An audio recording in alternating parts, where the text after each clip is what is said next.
Well, if you recall back to a couple of weeks ago, I said that we could see some unusually cool days and nights for the end of June and early July, and that looks as if it has materialised as expected. Thanks for clicking on to the Saturday edition of Vogan's European Outlook.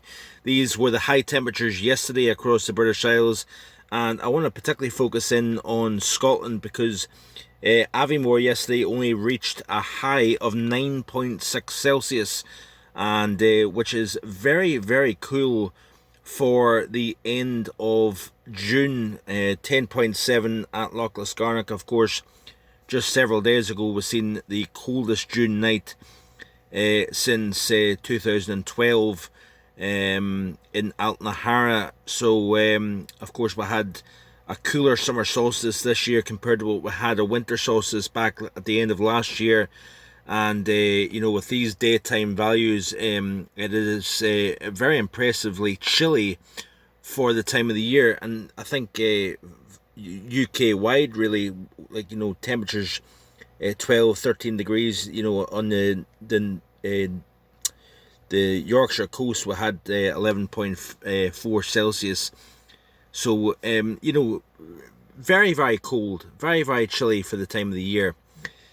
I'll tell you what, a place that isn't chilly is going to be the Pacific Northwest, where we're going to be seeing temperatures probably exceed all-time record highs in Seattle and Portland. Now, Seattle's in this general area here, and if you can see, the model, the GFS is suggesting by Monday afternoon, the temperature just to the south of Seattle, 113 degrees.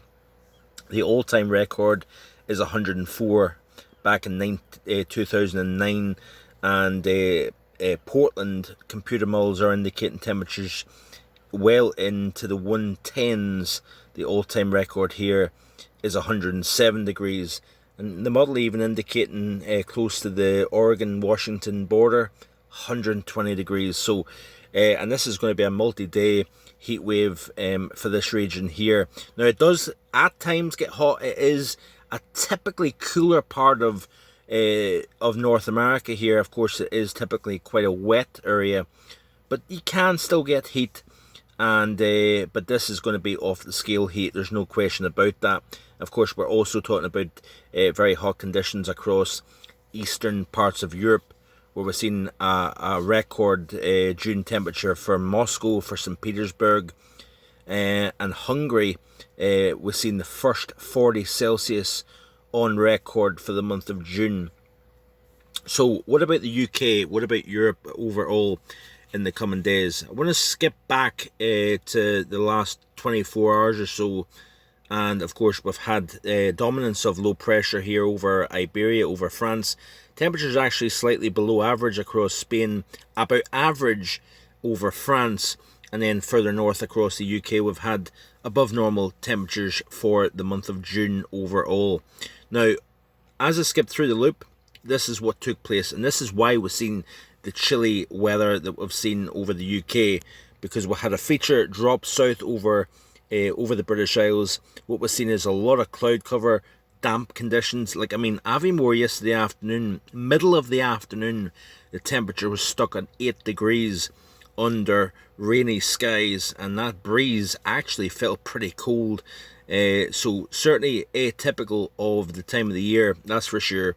This feature dropped south. What we're seeing is it deepened in the upper levels, and what we've seen is terrific showers, thunderstorms, longer spells of rain.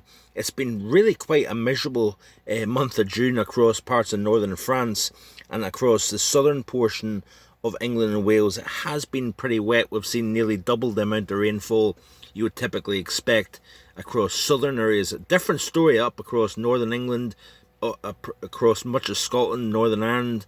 We've seen rainfall well below normal across this region. Why has that been the case? Well, this here upper air pattern is almost representative of the month of June so far. We've had lower pressure over France extending into the southern half of the British Isles.